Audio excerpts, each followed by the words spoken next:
Please sit down, thank you. Today we're going to focus on David's June 16th story.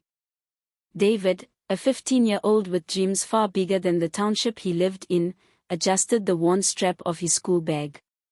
It was June 16, 1976, a day that would forever be etched into the middle of South African history. He, like thousands of other students, was on his way to join a peaceful protest against an oppressive regime, unaware of the bloodshed that awaited them. What started as a peaceful demonstration by thousands of Soweto students against the apartheid government's education policies quickly escalated into a brutal massacre. The students were met with a hail of bullets from the police, leading to widespread riots, violence, and the tragic loss of many young lives, most famously Hector Peterson. It was a turning point, a visceral awakening to the injustices of apartheid that reverberated across the globe. The immediate spark for the riots was the Bantu Education Department's decree that Afrikaans, the language of the oppressor, would be a compulsory medium of instruction alongside English in black schools. This was the final straw for students who were already burdened by an inferior education system.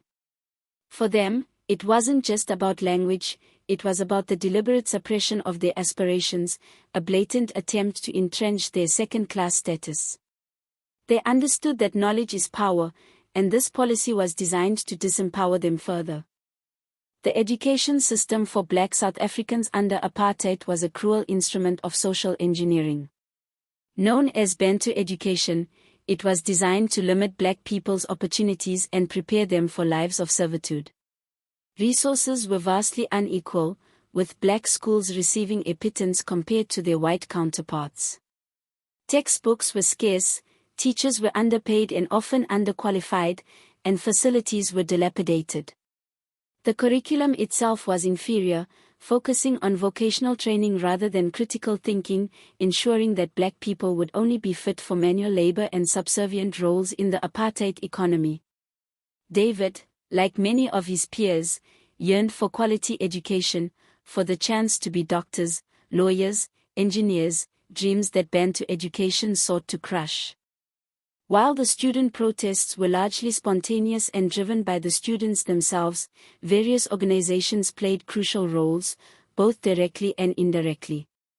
Student organizations like the Black Consciousness Movement had already instilled a sense of pride and defiance among young black people, laying the ideological groundwork for resistance. While COSATU, Congress of South African Trade Unions, was only formed in 1985, long after the 1976 riots, it's important to acknowledge that existing trade unions and workers' movements at the time, though perhaps not directly involved in the immediate student marches, had been instrumental in fostering a culture of resistance against apartheid's injustices. The broader liberation movements, like the African National Congress and the Pan-Africanist Congress, though banned and operating underground, also provided inspiration and a framework for resistance, even if their direct involvement in organizing the June 16 protest was limited. The riots, in turn, galvanized these organizations and led to increased international solidarity.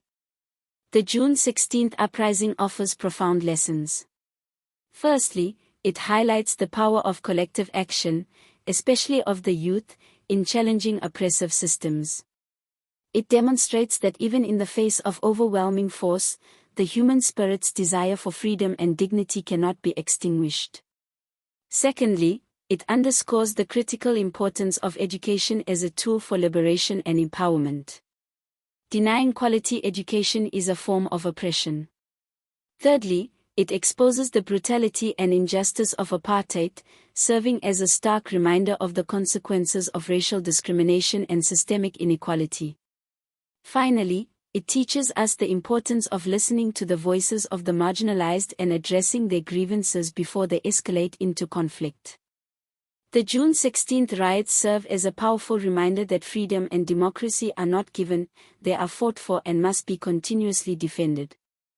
David, now an elder, often revisits that fateful day in his mind.